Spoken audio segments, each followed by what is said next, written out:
Selamat datang di perkuliahan mata kuliah Peremajaan Kota. Pada pertemuan kali ini, kita akan membahas mengenai proses perencanaan peremajaan kota, khususnya pada tahapan pengkajian peremajaan kota. Materi perkuliahan ini memiliki keterkaitan yang erat dengan materi yang sudah kita sampaikan pada minggu sebelumnya, yaitu terkait pengkajian umum dan pengkajian khusus dalam penyusunan rencana peremajaan kota. Sintesis pengkajian ini merupakan tahapan lanjutan dari pengkajian umum serta pengkajian khusus yang telah dibahas pada pertemuan sebelumnya.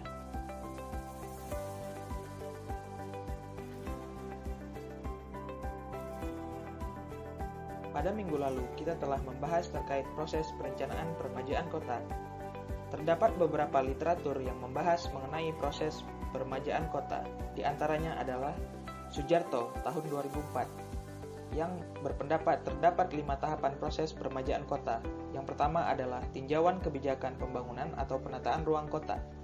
Yang kedua adalah pemilihan lokasi. Yang ketiga adalah penelaahan perencanaan wilayah peremajaan.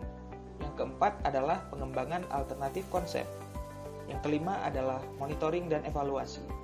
Selain itu terdapat pula pendapat dari Amir Tahmasebi yang membagi proses perencanaan peremajaan kota menjadi 4 tahapan.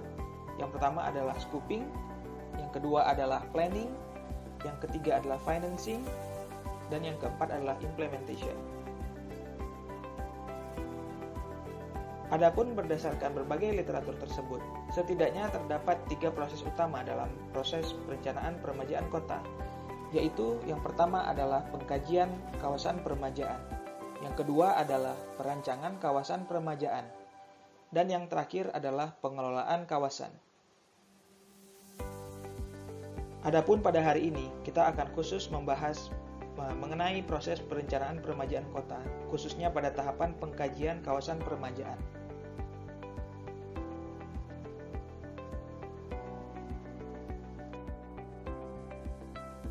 Pada pertemuan sebelumnya, kita sudah membahas terkait pendekatan pengkajian umum dan pengkajian khusus dalam mengkaji suatu kawasan peremajaan kota. Pengkajian umum adalah pendekatan pengkajian yang dilakukan secara umum atau menyeluruh, yang dapat diterapkan pada setiap jenis kawasan. Pengkajian ini meliputi pengkajian pada aspek fisik, lingkungan, aspek sosial, dan aspek ekonomi. Sedangkan pengkajian khusus adalah pendekatan pengkajian yang bersifat spesifik, yang dapat diterapkan pada karakteristik kawasan tertentu. Sebagai contoh, pengkajian terhadap kawasan permukiman kumuh, kawasan terdegradasi ekonomi, kawasan terdegradasi lingkungan, serta kawasan warisan budaya yang terancam. Pada minggu ini, kita akan membahas tahapan selanjutnya dari kedua bentuk pengkajian yang telah dilakukan. Adapun tahapan ini disebut dengan sintesis pengkajian. Sintesis pengkajian memuat kesimpulan akhir berupa informasi-informasi kunci yang ditemukan dalam tahap pengkajian umum maupun tahapan pengkajian khusus yang perlu diperhatikan dalam tahapan berikutnya, yaitu penyusunan rencana atau rancangan peremajaan kota.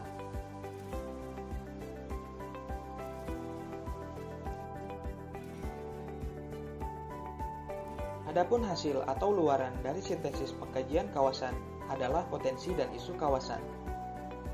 Salah satu metode yang dapat digunakan untuk mengidentifikasi potensi dan isu kawasan adalah metode Strengths, Weaknesses, Opportunities, and Threats, atau dikenal dengan metode SWOT. Menurut Rahmawati, metode SWOT ini pada awalnya diterapkan dalam bidang bisnis. Namun saat ini penggunaannya telah berkembang termasuk dalam bidang perencanaan wilayah dan kota.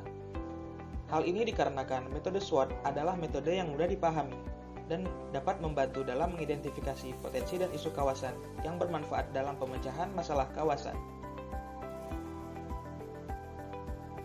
Analisis SWOT dilakukan dengan mengidentifikasi faktor-faktor yang mempengaruhi rencana pengembangan kawasan, baik yang berasal dari dalam kawasan itu sendiri maupun dari luar kawasan. Faktor yang berasal dari dalam kawasan disebut sebagai faktor internal. Sedangkan faktor yang mempengaruhi yang berasal dari luar kawasan disebut dengan faktor eksternal.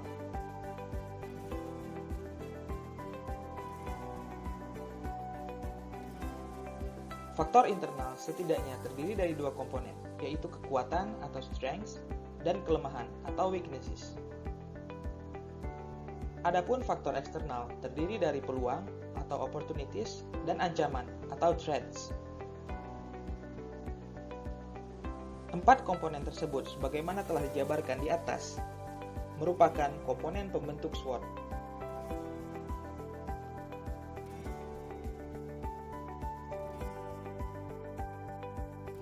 Terdapat beberapa bentuk ilustrasi penyajian sintesis pengkajian.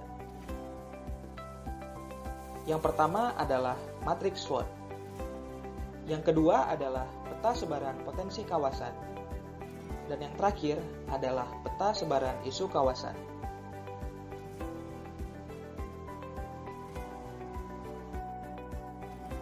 Bentuk ilustrasi yang pertama adalah matriks SWOT. Matriks SWOT terdiri dari 4 kuadran yang terbentuk oleh faktor internal kawasan yang terdiri dari strengths dan weaknesses, serta faktor eksternal kawasan yang terdiri dari opportunities and threats. Pada umumnya, potensi memiliki keterkaitan yang erat dengan strengths dan opportunities. Adapun potensi merupakan suatu hal yang dapat dioptimalkan atau dimanfaatkan dalam perencanaan pengembangan kawasan. Sedangkan isu memiliki keterkaitan yang erat dengan weaknesses dan threats. Adapun isu sendiri merupakan suatu hal yang perlu diperbaiki atau diantisipasi dalam perencanaan pengembangan kawasan.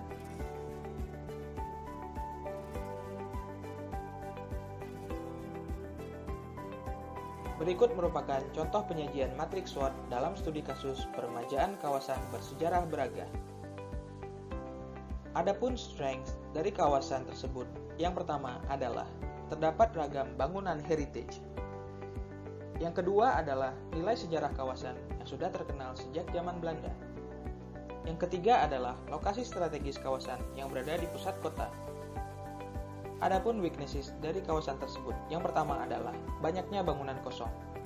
Yang kedua adalah aksesibilitas kawasan yang buruk. Yang ketiga adalah pencemaran lingkungan. Yang keempat adalah tingginya angka kriminalitas. Adapun opportunities dari kawasan tersebut adalah dikelilingi oleh hunian dan kegiatan perdagangan yang dapat menunjang aktivitas pariwisata. Yang kedua adalah terdapat objek-objek wisata lain yang berdekatan. Sedangkan threats dari kawasan tersebut adalah perkembangan wisata di kabupaten sekitar. Dan yang kedua, pandemi menyebabkan turunnya aktivitas pariwisata. Berdasarkan penjabaran tersebut, dapat diidentifikasi beberapa potensi dan kawasan Braga yang dapat dioptimalkan dalam rencana pengembangan kawasan, serta isu kawasan yang perlu diselesaikan atau diantisipasi.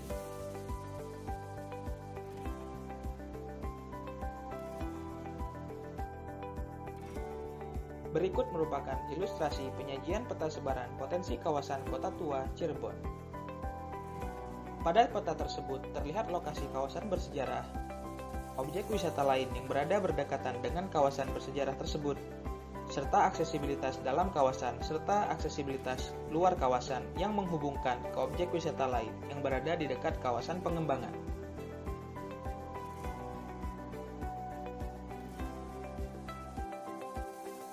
Berikut merupakan ilustrasi penyajian peta sebaran isu kawasan perkotaan Kediri.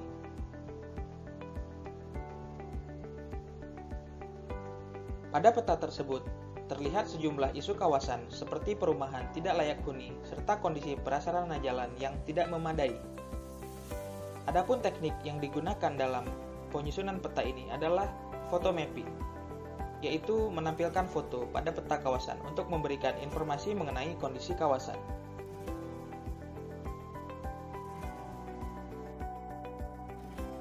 Sekian materi perkuliahan minggu ini disampaikan. Untuk pembelajaran lebih lanjut, mahasiswa dapat mengakses modul perkuliahan yang tersedia pada LMS Mata Kuliah Peremajaan Kota. Atas perhatiannya, kami ucapkan terima kasih.